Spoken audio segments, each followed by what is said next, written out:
Happy Monday. Welcome to Style by Brit, where we look good and live better. Thank you so much for tuning in this week. Before I finish the series on introverts, I wanted to stop and build on my last video where I talked about how to determine the best idea to move on. And I gave you 3 areas for how to do that. Number one, that idea, it'll chase you. It'll be constantly in your mind. Other people will confirm it to you. Number two, it'll challenge you. It'll be a big idea. So it'll challenge you to think bigger. And number three, it will change you for the better because the focus of that idea will be outward. So what I want to do today is go another level and talk about today how, once you've selected that idea, how do we then move from idea to implementation with lessons from Dr. Martin Luther King Jr. So let's get into it. First thing you got to have, if you're going to move from idea to implementation, is you've got to have strategy. You've got to have strategy. And when we think about strategy, I want you to think about strategy as being kind of the overarching goal or idea, but it being comprehensive in that it also includes tactics. And think of tactics more so as the how of your idea. The how are you going to get that strategy accomplished? The means to the end is how I want you to think about that. And so when we think about Dr. Martin Luther King, of course, he had a dream, right? It was well defined, which is also very important, defining that idea, defining that goal. What is it? But then he also devised a plan to achieve that dream, right? So it moved beyond just the dream to implementation. So when we think about things like civil disobedience, sit-ins, boycotts, the Freedom Riders, all of those things were strategies to get to the end goal of desegregation. And so when you're thinking about your own idea that you want to implement, that's chased you, it's challenged you, you're ready to implement it so it'll change you, you have to have the right tools. I really firmly believe in having the right tools to implement strategy. And so I'm a writer, so one of the things that I like to do is, whether it's the memo section of my phone, whether it's a journal, I really like to take my thoughts and to put that plan down on paper. So whatever it is that you use to do that, and there's some great tools and resources out there for you to do that, you have to take time to sit down, invest time to sit down and come up with that plan of action. So I want to share with you today a resource or a tool to do that I just got in the mail last week. And she doesn't even know I'm going to share it with you, but the author has come up with what I feel is a phenomenal tool for you to plan strategy. This is called the Lift Planner. And not only is it a planner, it's comprehensive in that it is a journal. It has a place for you every month to write out your big idea and then to have goals about how you're going to accomplish that idea. It also has a section where each day you can go in and list your action items for the day. And it also has a place for you every day to list out daily affirmations and even devotionals. It is an exceptional tool. Kristen Ward is the author of this Lift Journal, and you can find her, I keep saying journal, but it's the Lift Planner, and you can find her on Instagram at Kristen, Kristen _ Ward, WARD underscore, excuse me, that's Kristen _ Ward _ with the Lift Planner, and it is phenomenal. So this is a great tool to help you strategize, to help you go from idea to implementation. The other thing that you're going to need, number two, is you're going to have to have strong will. And so when we think about Dr. Martin Luther King Jr., we know that he faced unimaginable sometimes, to me, controversy, right? We talk about a lot of times in our culture, in our age demographic, having haters, this hater here, this hater that. And listen, Dr. King had an entire governmental system of overt prejudice and social injustice. So when we think about being strong-willed with our own ideas, how we're going to implement strategy and move along that journey of implementation, we have to have thick skin, right? We have to be okay with hearing no. We've got to be willing to work through, hey, can you wait? And we've got to be able to really strategize through even roadblocks.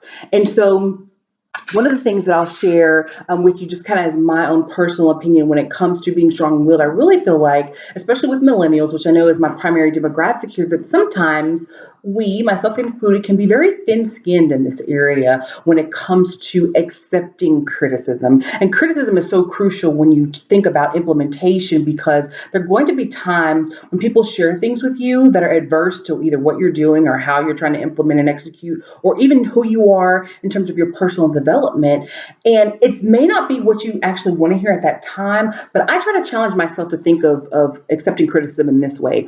try to find the clarity in the criticism. So before you shut down, before you say, oh, this person is just a hater, whatever, try to find the clarity in what that person is saying and how to utilize, once you've come to agreement on exactly what that person is sharing with you, how do you then use that to make yourself better, right? So we've got to be strong-willed in that area of accepting criticism. We've got to have great strategy. And the third thing that we have to have is support. When we think about Dr. King, he had a long network of co-leaders and dreamers, right? That even after he passed, were able to run his dream to the finish line, if you will. And so when you think about Dr. Martin Luther King, you cannot think about him without thinking about other names like Septima Clark, who Dr. King called the mother of the civil rights movement, Dorothy Height, Mahalia Jackson, Ella Baker, Diane Nash, who Dr. King said was the driving spirit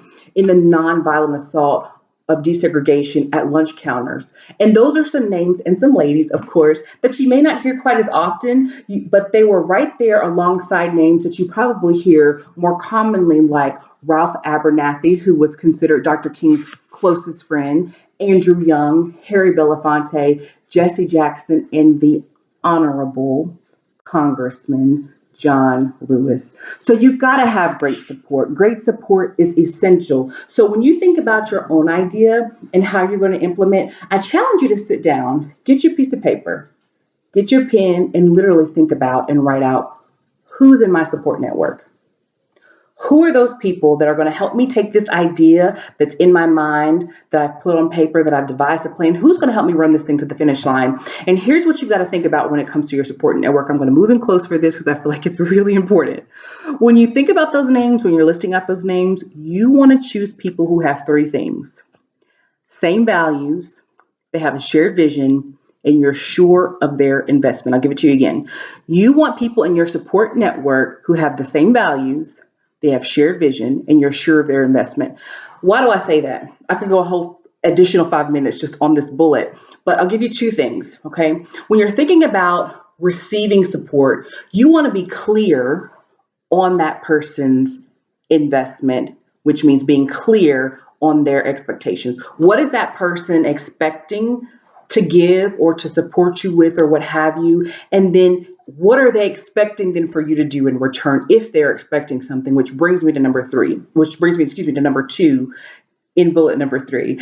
And this area is really near and dear to my heart when you think about giving support.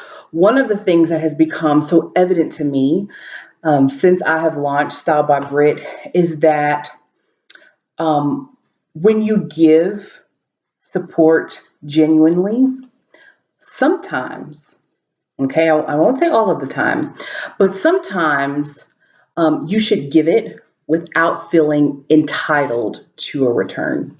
And I'll say that again. If you're really genuine about giving support, then sometimes we should be genuine and we should give support without expecting a return, without expecting a discount, without expecting a retweet or a favor, etc. And don't get me wrong here. Don't get me wrong.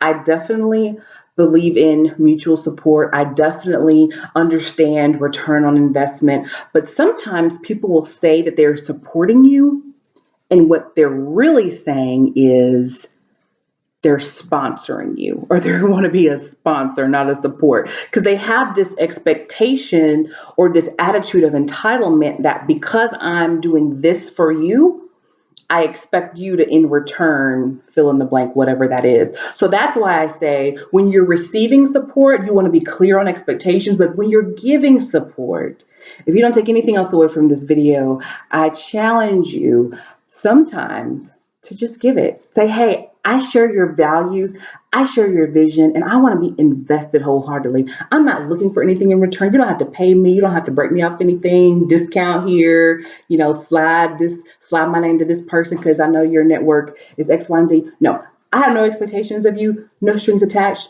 I just support what you're doing. So I hope this video has been helpful to you as you take that idea from your mind, you put it on paper. Very important, right? You devise that plan. You have a strategy in place, right? You're strong-willed. You're suited up. You're ready. You expect some adversity and some challenge. You're okay with criticism, right? You listen, you find the clarity in it, and then you identify that support network that's going to help you see that thing to the finish line. I hope this has been helpful for you, and you have a great rest of the week. Please subscribe to my YouTube channel. Feel free to check me out on Facebook and Instagram at Style by Britt, and I hope you have a wonderful rest of the week. Thanks so much.